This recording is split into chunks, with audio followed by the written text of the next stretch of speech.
What's the weirdest cocktail you've ever had?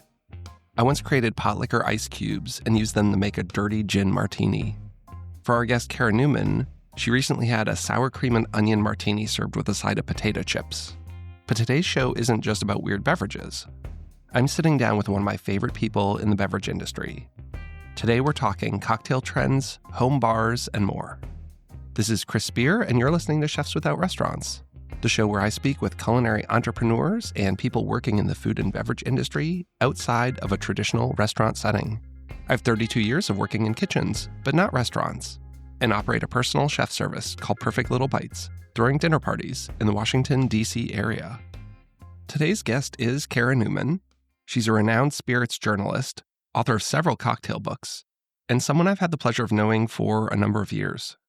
I first met her in 2013 at the Star Chefs Congress, where we were learning how to pimp our grits.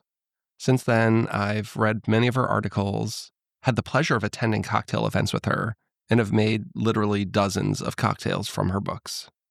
I've definitely seen firsthand how passionate Kara is about drinks, spirits, and all the people involved in the process, from distillers to bartenders.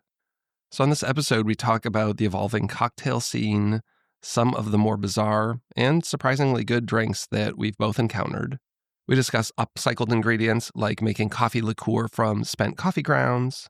We touch on non-alcoholic cocktails. And of course, I wanted to get her take on how to build a better bar at home. So please check out the show notes to find more info about Kara, including the Cocktail Cabinet, a series of cocktail recipe decks she's recently released. She'll be talking about that on the show. And if you work as a personal or private chef or do small-scale catering, please check out my other show, Personal Chef Business Startup Guide. It's your one-stop for learning how to build and grow your personal chef business. All right, let's get to it. Thanks so much for listening, and have a great week. Hey, Kara, welcome to the show. Thanks so much for coming on.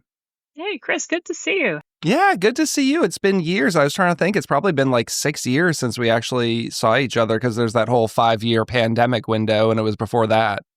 Oh, yeah. Yeah, I think probably the last time I saw you might have been in Baltimore when I was touring for Nightcap, maybe. That's right. Yes. That's a great book. It's really funny. I watch a lot of 80s and 90s movies with my kids, and there's a discussion about nightcaps a lot more than I think are in modern movies, right? Like you're on a date, you walk the girl home, and it's like, hey, do you want to come up for a nightcap? And I just think it's so funny because, like, I don't know, is that something people still actually talk about in that way anymore?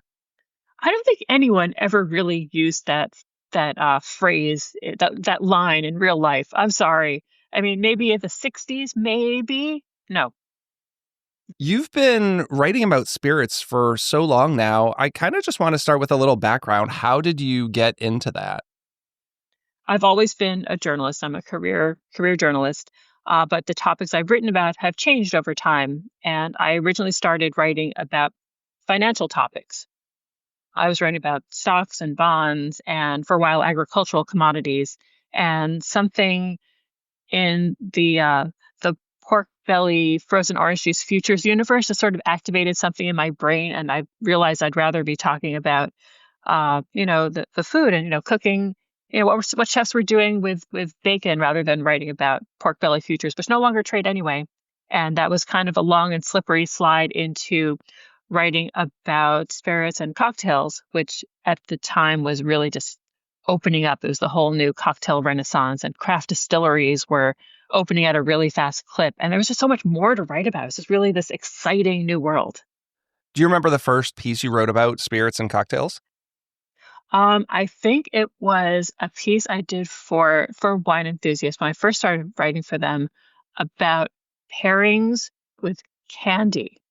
And it was wine and spirits. And I remember it was sort of eye-opening to me that I should pair, I think it was caramels with bourbon. And actually that wound into a really brief in-person event at a wine shop called Bottle Rocket here in New York. And for a while I was the wine witch. I'm saying this in air quotes, the wine witch. And I had a big old hat, and, people would come in with their kids, and I'd give the kids candy and the parents a pour of bourbon. And that was a fun gig for a while.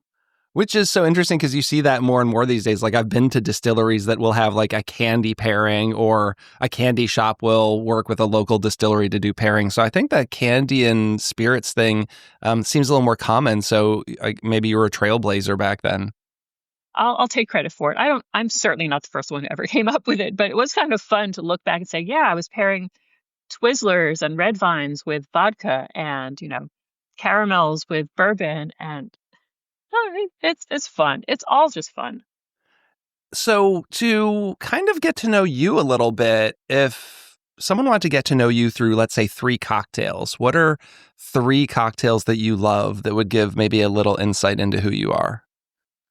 I would say probably the martini is one, because it's such a personal drink for everyone, and it's one that I've been thinking a lot about lately. And my personal martini preference these days is a very wet martini with a lot of vermouth and a twist instead of a lemon. But I'd say probably the Okay. second drink would possibly be a Negroni, because I have such an affection for equal parts drinks. And bitter drinks are just lovely in general. And, it's one of those great acid test drinks. You go into any bar and you'll say, I'll have a Negroni, and see what they do with it.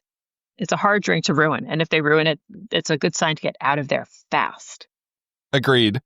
And the third drink, I'm going to go in a different direction with that. I would say probably whatever the weirdest drink on the menu is. That's really one of my rabbit holes right now. If I see something really bizarre on the menu, it's like, okay, let's go right for that one. So what's a bizarre drink you've had recently, or something that you can think of? Is there anything that comes to mind? Probably one of the weirdest I've had recently was a sour cream and onion martini at the corner store. At heart, it was sort of, like martini meets Gibson. And it was a sour cream washed gin, and it was infused with chives and dill, and had a bit of brininess, I believe, in the mix. And I served with a little silver dish of sour cream and onion potato chips. It was fun. It worked. You're my kind of people. That sounds like something I would go for. I don't know if we've ever talked about, have you ever heard about my pot liquor ice cubes? Like, if we talked about What? this before? No, and please tell me more. Yeah, well, I made a big pot of greens, and then you have all this pot liquor. And I had actually done an event, so we had made it in a giant, like, steam jacketed kettle for 200 people, and we had so much of it left over. And I was like, it's great. It's got, there was some pork in there, so you've got like the smoky, the salty. I put brown sugar in there. I put like hot sauce in there. I was like, well, what are we going to do with all this? So I just took some of it and was like, well, what if we made ice cubes and then stir it to make like a dirty martini on? And I posted it on Twitter way back when we were still doing the Twitter thing. And Kat Kinsman retweeted it. And then John T. Edge saw it and was like, can I write about this in Oxford American, which was like mind blowing because I had never been in any kind of publication in any sort at that time. He's like, yeah, I'm writing an article about pot liquor and all these chefs doing cool things. Like, do you want to be referenced in this? Which was a really cool experience for me. So it's not on my go-to rotation, but maybe it should be. So basically just taking pot liquor and, I like to throw it in the fridge overnight and then kind of strain off some of the fat, but then just make ice cubes and then do a quick stir with, whatever your go-to is if you're doing gin or vodka, and then strain it out. And that's a pretty good base for a martini. That's such a brilliant idea. I could even Yeah. see that in a drink where you're not straining it out. It just sort of melts and transforms Yeah. the drink for you like a savory. Well, I mean, people do martinis on the rocks too, but like a savory whiskey drink, maybe? Yeah. I don't I'll have to know. play around with that. I think that's worth going back to. It's in my website from like 15 years ago. I probably need to visit the archives and read my notes and give it a go and let you know it'll work. Yeah, I I can bet see it you with a could. funky rum that has some salinity to it. That'd be really Oh, I fun. like that. Are you all about adding like saline to your cocktails? I know that's something I'm seeing more and more. Are you a fan of like adding a little salt water? A little, not a lot. I'm actually very much over the entire savory martini trend. I feel like it has gone way too far, with MSG martinis and the like. It was fun for a while, but it's starting to feel a bit like a crutch. It's everywhere. Too much dirty martini, too much savory. Well, I really want to kind of start by hearing about what you're excited about right now and what you're into. I have a bunch of questions, but trends you're looking at, projects you're working on, and things you're excited about. I mean, I don't mean to completely harsh anyone's mellow about the martini, because it's still something it's still very much on my mind. Because when I came out of the whole pandemic, the height of the pandemic years, that was my comfort drink. I went for a martini above all anything else, so you know what you're going to get. And for a while, I drifted away from that into my, weirdest drinks ever phase. And I feel like lately I'm getting excited about the martini again, that there are just so many ways to do it well and present it in interesting ways. I'm seeing martini trays and carts and trees with little minis hung all over them. And I'm kind of excited by that. I like these different formats given to a really classic drink. Do you have a favorite mix of spirits and vermouth for it, like go-to brands? Like for you, if there was an iconic or just a favorite, if you were going to pick the bottles you're mixing? Oh, interesting. I guess it depends where I am and who's picking up the check. Oh, okay. Yeah, sure. Yeah. If I don't know what I'm getting into, I'll just ask for, Tanqueray. And if it's someplace where I see maybe Ford's on the back bar, I'll probably go for that. And if it's on somebody else's tab, these days I'm liking Monkey 47. But it's an expensive pour. Yeah. Well, and it's hard, like, I guess, balancing the same way, like, I love Manhattan, like, balancing a really interesting whiskey with an interesting vermouth. Like, sometimes there's too much at play, and I'm sure you can get into that, too, if you're getting, like, a really good vermouth, whatever that means, or, like, a really good gin, like, the interplay of all the botanicals, because I can see a point where you probably have too much going on between the two spirits. Right. And I mean, in terms of the vermouth component, I mean, I feel like I can't go wrong with Dolan Dry or Blanc. I really like the Lustau sherry-based vermouths too. And if you dig a saline, a little saline touch, you probably would really enjoy it.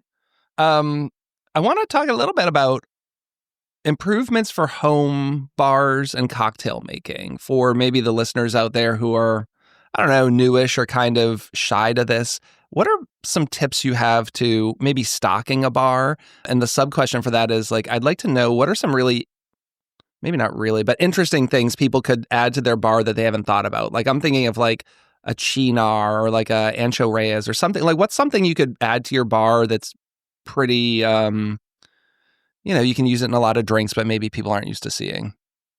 If I could pick one bottle above the usual, I suppose the basics someone would probably have would be, a gin, a whiskey, probably a modifier like a Campari. I would probably want someone to have really good vermouth. I think that elevates a lot of drinks and people don't think about it. And of course, once you open it, it's got to go in the fridge. That's also something I think a lot of people maybe I'm underestimating what people know these days, but I still feel like people open it and leave it on the counter if they don't use it quickly, and then they come back to it and it's oxidized. They're like, ew, what is this? My mom's drink was a Manhattan, and she always kept the cheapest sweet vermouth in the cabinet with our, pantry staples. And I never saw vermouth refrigerated in my house. And that was one of the first things I learned when I started learning about cocktails. Was like, oh, okay, that's a quick upgrade. I would probably also add to someone's wish list maybe a really good coffee liqueur. I've been enjoying Mr. Black recently, and I'm finding that it's really nice with a bit dashed into Manhattans or anything with a whiskey component. I'm not really a huge fan of espresso martinis. I don't hate them, but it's not something I would ever make for myself at home, and it's not really something I'd order. But a really simple whiskey drink, nice glass, nice ice, also good things to have. I'd recommend someone get a good silicone ice tray and make attractive big cubes. And then like a little splash of coffee liqueur along with your sweet vermouth and whiskey. And it's a nice little upgrade, I think. One of the things I've been making is making my own coffee liqueur at home using spent coffee grounds. Have you seen this before? No, tell me more. There's a place in London called Silo. It's a chef who's like zero waste, and he's affiliated with this company. Have you heard of, is it Discarded Spirits? Do you know anything about them? They use I've discarded heard of that. products, Yeah. but like they make like a banana peel liqueur or something using old banana peels.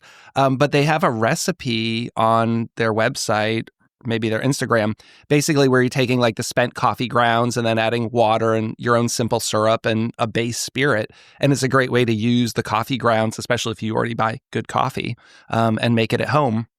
And the nice thing is you can adjust the sugar. Like sometimes they're a little overly sweet for me, or sometimes you want a different base spirit. Like if I'm intending to use it in a tequila drink, well, then I'll use like a reposado tequila as the base for my coffee liqueur, or sometimes I'll use a bourbon.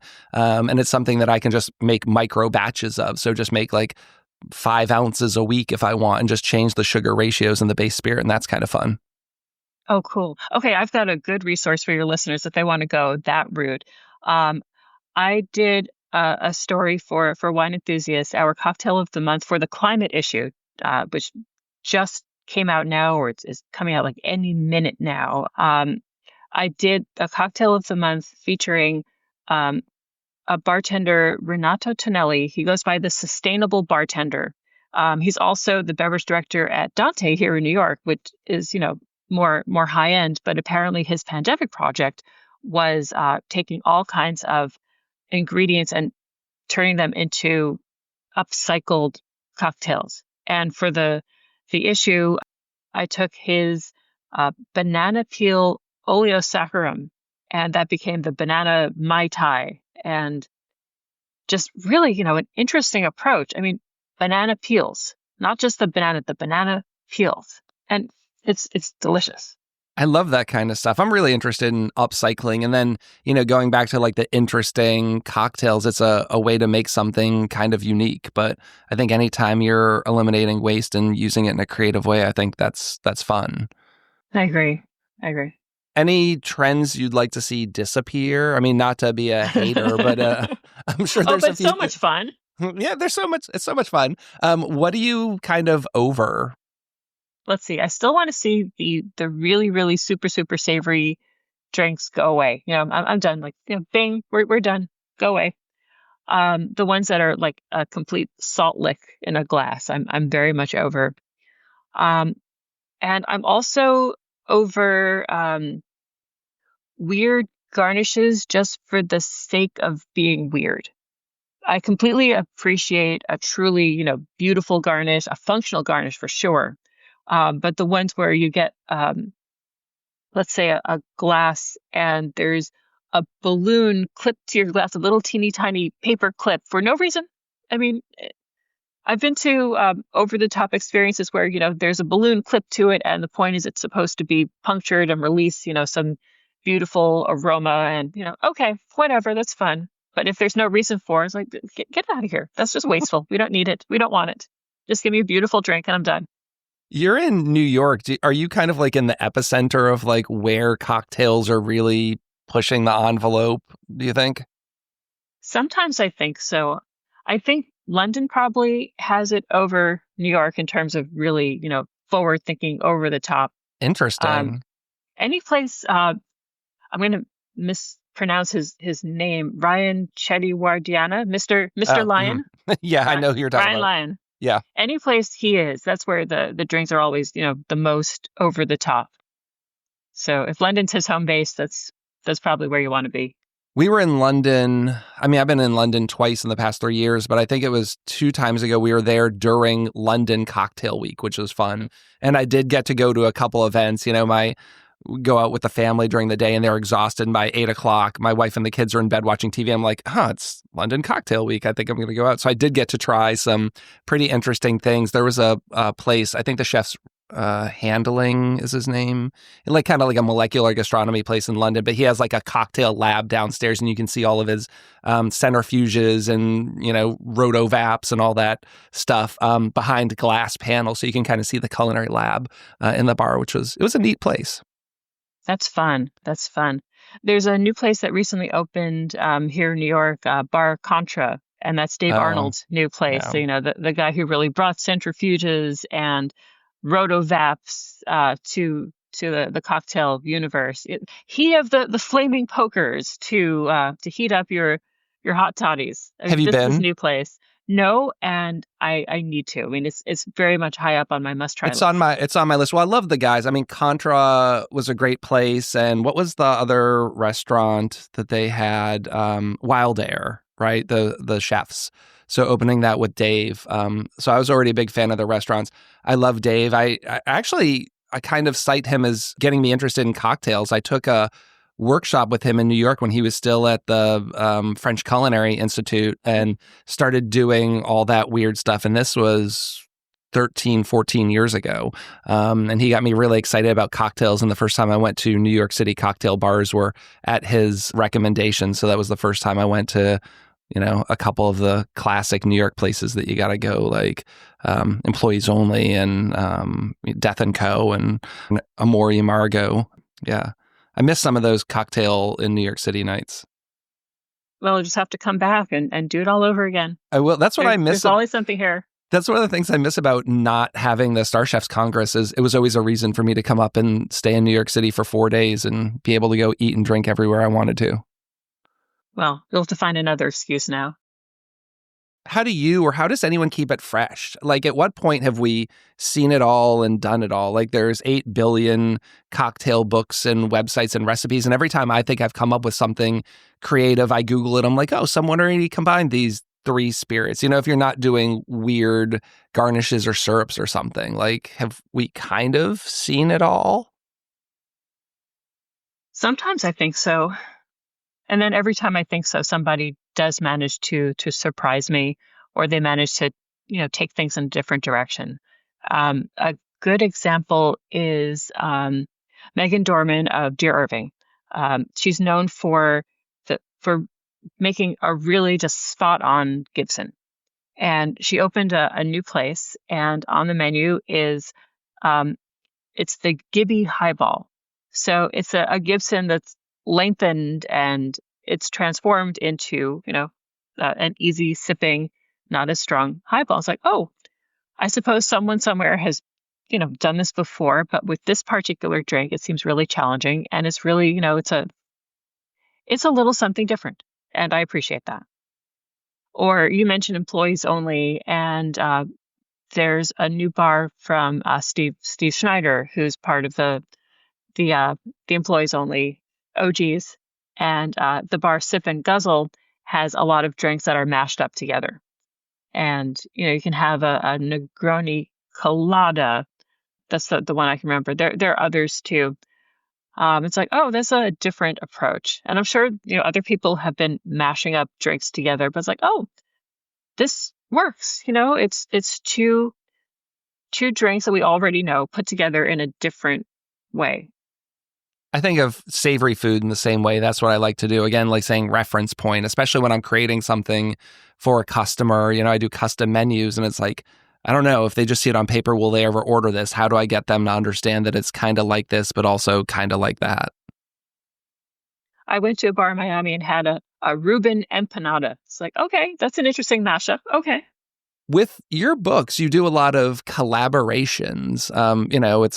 You're talking to a lot of the best in the business. Was there anyone or any couple people who you've been really excited to work with, like to pick the brains of people you really admire and have them maybe contribute a recipe to a book or an article? Sure. I mean, there have definitely been lots of folks.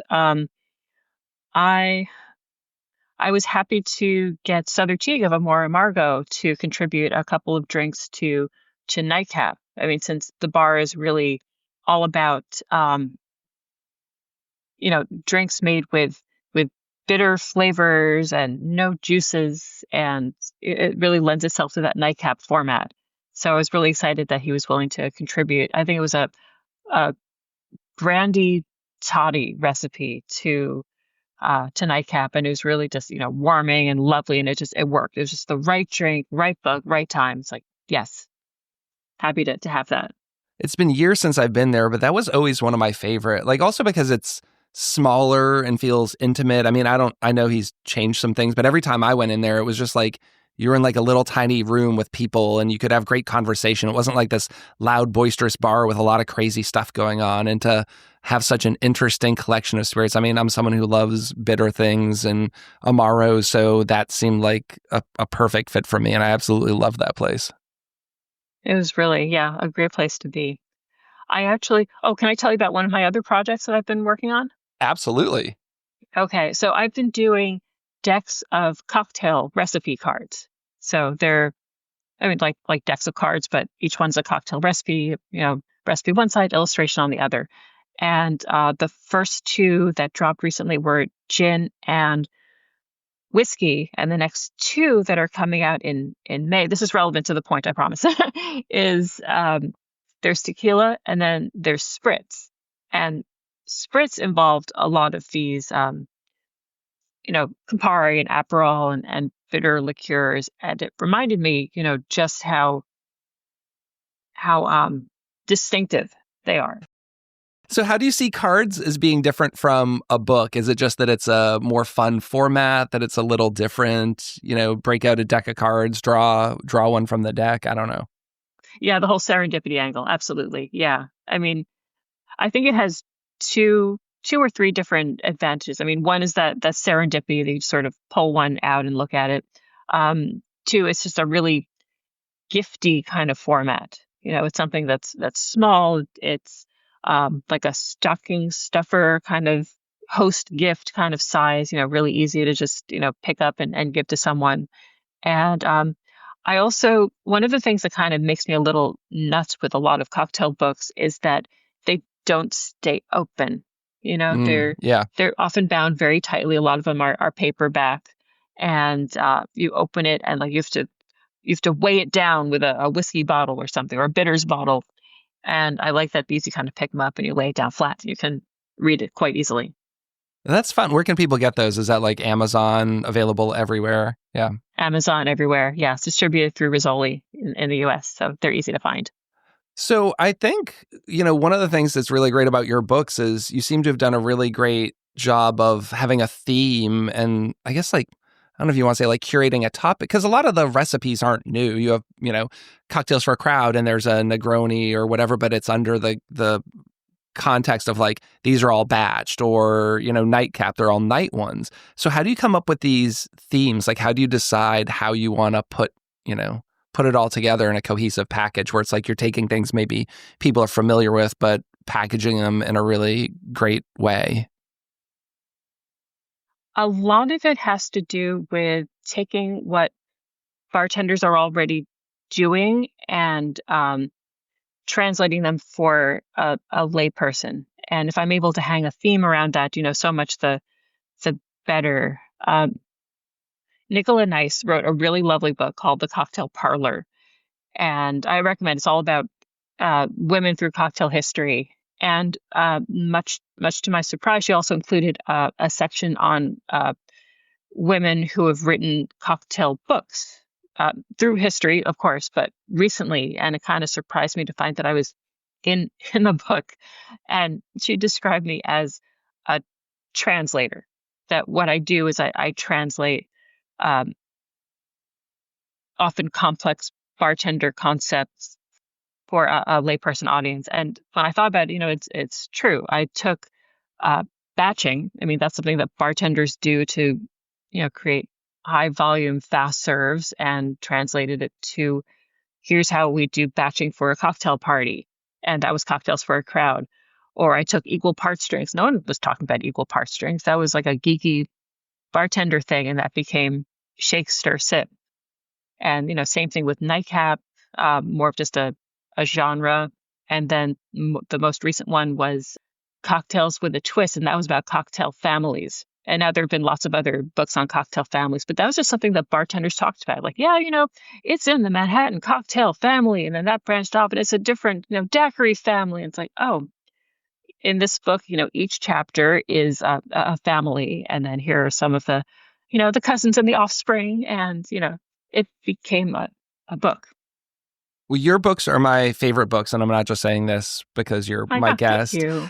I love the ideas of those. Cocktails for a Crowd was game changing for me because, again, so I didn't come from a restaurant. I worked in a retirement community, but a really high end one. But we had a bar there. but I couldn't get great bartenders because we were literally paying like minimum wage and you weren't allowed to tip. So I got, 22-year-olds who literally don't even drink. And we have a dining room that has 200 people in it. And, it's like, what are the top 4 drinks, and they're all classic cocktails. So like having a Manhattan that we could batch and I would do it in the back. And it was just like once a week we would batch out, 200 Manhattans or whatever it is and have them ready and just have speed bottles. And, because our bartenders would be doing 30, 40 Manhattans a night. Like it didn't make sense for them. I had one person on bar. So, you're making all these drinks. So having that book was an amazing resource. And then, if you're just having a party at home, we love entertaining. And as much as I love making cocktails, I really don't want to be mixing a whole bunch of cocktails when I should be entertaining because I'm probably also cooking as well. So having like 1 or 2 drinks in the fridge and just saying, if you like, this kind of drink, like a dark and spirituous, here's this. And if you like something spritzy, here's this. And what do you all want? And pulling them out. So that's my favorite. But I don't know. It's hard. I actually like all of them. I also like the families because that's how I like to make cocktails of like, I love a Negroni, but what if you switch out this for that? Then, what does it become? Thank you so much. You're welcome. I'm also thinking about the retirement home. I mean, there's an interesting story. That's not the first time I've heard about bars at retirement centers and how it brings, this moment of, happiness and comfort to the residents. That's a good story. Someone should tell that story. Yeah. Well, we, especially now as you're getting more the boomer, you're definitely getting people who were more accustomed to drinking. When I started working in a retirement community 20 years ago was maybe different. And I worked in some that had religious affiliations and they didn't drink. But now, you've got people who are 65 in a retirement community. Like they definitely came up through like a, if you will, a golden age of drinking cocktails. So having a mix of like some classic drinks that they would like, but also maybe something interesting, a little twist. So I really enjoyed that. And I had a lot of trouble finding bartenders, and I spent a lot of my nights working the bar, which is also a great way to keep an eye on the front of the house service. Like if my guys in the kitchen have it down, actually being behind the bar in the center of the dining room where I can keep an eye on service while I'm also making cocktails. So I spent many nights making cocktails in this high-end retirement community that I worked at. Amazing. Do you remember what the best sellers were? The Manhattan and sellers, the Manhattan for sure was the best seller. We did a lot of, now it's interesting, we had a lot of martinis, but they were almost all vodka martinis for whatever reason. Interesting. Yeah. And I would think with the older crowd, it would be a gin, but they leaned more towards the vodka. And I had a couple people who they wanted a really classic old fashioned. I tried a couple different spins on it. Not big fans of like some of the interesting twists on the old fashions, but that's a hard one to batch too. Yeah, but we would also try to have one signature cocktail every night. So I challenged my team to come up with like one thing, and it didn't have to be crazy. It was just like maybe tonight's the night. We always could make you a mudslide or whatever, but let's batch out 5 of those and see if we can sell them. I love this so much. That's awesome. I love that. I miss that part of what I was doing there because it was really fun. And then you get to talk to people who have strong opinions about spirits. Let's just say strong opinions. Food too. Once you get someone who's like in their 60s to 80s and have lived a good long life, they're going to tell you what they like, don't like, and be fairly critical at times. I bet that really prepared you well for the hospitality industry. Oh my goodness. It sure did. It also prepares you well for having children. Who else will be more critical? Yes. I it's a part of my career that I like to talk about because I think a lot of people think about being a chef and being in the food industry and being in these high-end restaurants and whatever. It's like there's a lot of avenues you can go down and put together a good food program and bar program. So fascinating. Yeah. Well, any other projects? Do you have any books coming out? Are you working on any books? Not at the moment. I'm working on a proposal, but I'm not ready to talk about it. Sure. Just yet. Offline maybe, but not just yet. Yeah. Before it slips my mind, one of the things I want to talk about is non-alcoholic drinks. Something we're seeing a lot of. What are some really fun and easy things without maybe getting into like all the spirits? I know there's a lot of NA spirits. A lot of them are very pricey. If you read reviews, they get a lot of mixed reviews. So do you have any direction on, I'm having a dinner party this weekend. I have one friend coming over who doesn't drink. I want them to feel special. Like, what are some of your go-tos that maybe don't involve like a pre-made like non-alcoholic whiskey or something? That's a really great question. It's funny. It's something that I've been thinking about recently. So I'm glad you brought it up. Um, I'm not sure. I mean, I feel like there are all of these drinks that are possible to put together, but haven't really been codified into these are the classic drinks of the non-alcoholic cocktail canon. You've got the Shirley Temple, the Roy Rogers, the Arnold Palmer, and then dot dot dot. I don't know, TBA. I don't know. I would probably think about syrups, things like a rosemary infused simple syrup and a grapefruit soda, or a DIY grapefruit soda with grapefruit and soda water might be a really nice little combination, sort of like a non-alc Paloma almost. And we have a soda stream, like a spritzer thing, which is really great because you can carbonate anything. So that opens up Right. a lot of ideas. Yeah, I just I'd like to have some fun stuff, and I'm drinking less. I'm not drinking. I still drink, but it's like less. So I'm always trying to find interesting things, and I'm not opposed to making something that takes a little time. No, I bought Grant Achatz' Zero book. I don't know if you've seen it, where you're like making your own non-alcoholic spirits. The only thing is every recipe calls for like 15 vanilla beans. I'm like, I'm going to be spending $80 to make a non-alcoholic rum. Like, I don't know. It's not really what I'm thinking I want to do. I haven't seen the book. I bet it's really elaborate. I bet it's really good. Yeah. No, I mean, it's great. It has recipes for if you want to make like a rum, a whiskey, all of those type things and doing the infusions and stuff. But so many of them call for vanilla beans. And I'm sure vanilla beans are not inexpensive right now. And you're like, oh, 15 vanilla beans for a bottle of rum? I don't know. Maybe I'll just stick with buying a $20 bottle of actual alcohol rum. Everything's too expensive right now. I'll tell you what I am really enthusiastic about in the non-alc world. Italian sodas, Chinottos and Stoppi. And I go to Italy and I'll spend a fortune happily because the drinks are just so good. The Italians know how to do sophisticated non-alc sodas. I don't know why they're so hard to find. Like, we don't have anywhere here where I can find them. Even like the Italian market, they sometimes have like, what are the little not Campari things? There's a couple brands of and I hate red that bitter. I hate that they're also only 1 ounce. I want to drink like a bigger glass, and they're these like tiny little micro 1 ounce bottles, and they're good. But I'm like, how many of these am I going to open? And then before you know it, I've opened like all 6 in one shot and spent like $15 on my little red soda. But yeah, that's a great point. I love those. I'm hoping that they become more available. I'd love to see more in grocery stores. If we can get non-alcoholic beer in grocery stores, I don't know why we can't get like a Chinotto in the grocery stores. And they're so good. Oh, I love Chinotto. It's like Chinar, but non-alcoholic. I wonder how hard it would be to make something like that at home. Like, there's got to be like homemade recipes for like just a bitter syrup or something.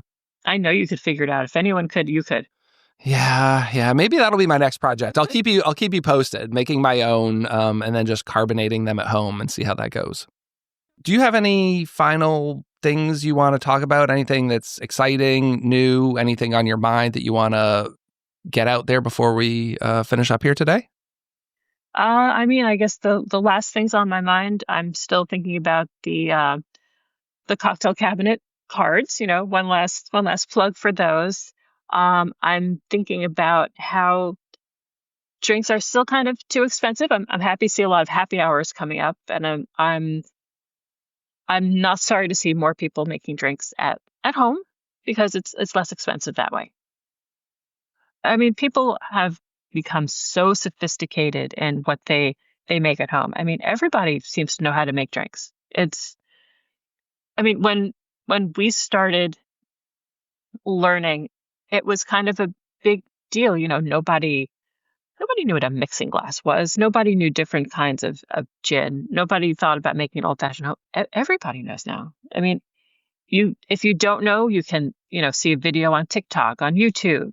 You can, Google it. But it seems like cocktail recipes and knowledge and tools for learning are everywhere now. And that makes me really happy. We've all come a really long way. Absolutely. Well, thanks so much for coming on the show. It was great having you here today. It's my pleasure. And to all of our listeners, this has been Chris with Chefs Without Restaurants. Thanks so much and have a great week. You're still here? The podcast's over. If you are indeed still here, thanks for taking the time to listen to the show. I'd love to direct you to one place, and that's chefswithoutrestaurants.org. From there, you'll be able to join our email newsletter, get connected in our free Facebook group, and join our personal chef, catering, and food truck database so I can help get you more job leads. And you'll also find a link to our sponsor page where you'll find products and services I love. You pay nothing additional to use these links, but I may get a small commission, which helps keep the Chefs Without Restaurants podcast and organization running. You might even get a discount for using some of these links. As always, you can reach out to me on Instagram at Chefs Without Restaurants or send me an email at chefswithoutrestaurants@gmail.com. Thanks so much.